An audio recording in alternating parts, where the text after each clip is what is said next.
অনেক দিন পরে আবার ইউটিউবে আসছি। তার কারণ আমার একটু প্রবলেমের জন্য আমি কিছু ভিডিও দিতে পারি। আজকে আমি একটা স্টিল পিকচার দেব, কিন্তু আমি এটা রেসিপিটা মুখে বলে দেব কিভাবে করতে হয়। তো আমি আজকে বানিয়েছি, দেখুন, এই পমফ্রেট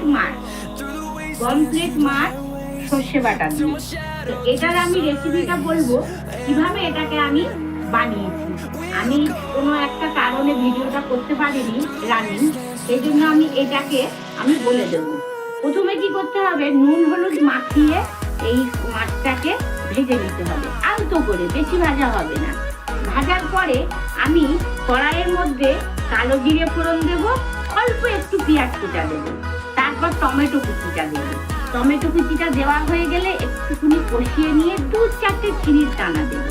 চিনির দানা দেওয়া হয়ে গেল, তারপর আমি সর্ষে, পোস্ত আর কাঁচা লঙ্কা বেটে রেখেছিলাম, সেই বাটাটাকে আমি ওই মশলাটার মধ্যে দিয়ে দিলাম। আর কি করলাম, হলুদটাকে একটু জলের মধ্যে গুলিয়ে আমি কড়াইয়ের মধ্যে দিয়ে দিলাম।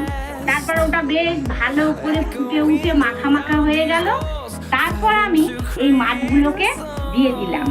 দেবার পরে এই মাছটা দেখুন এইভাবে আমি এইটাকে করেছি। তো আমি ভিডিওটা দিতে পারিনি, সবাই আপনারা লাইক করুন, শেয়ার করুন, সাবস্ক্রাইব করুন, যাতে আমার ভিডিও আবার আমি নতুন করে নিয়ে আসতে পারি। তো আপনারা সবাই, আশা করছি আপনাদের পছন্দ হবে। তো এই মাছটাকে খেয়ে দেখতে হবে। তো সবাইকে তো আমি খাওয়াতে পারবো না, আমার বাড়ির লোক খাবে, খেয়ে দেখবে কেমন হয়েছে, তারপর তারা আমাকে নাম্বার দেবে যে কত নাম্বার আমি পাই। নমস্কার।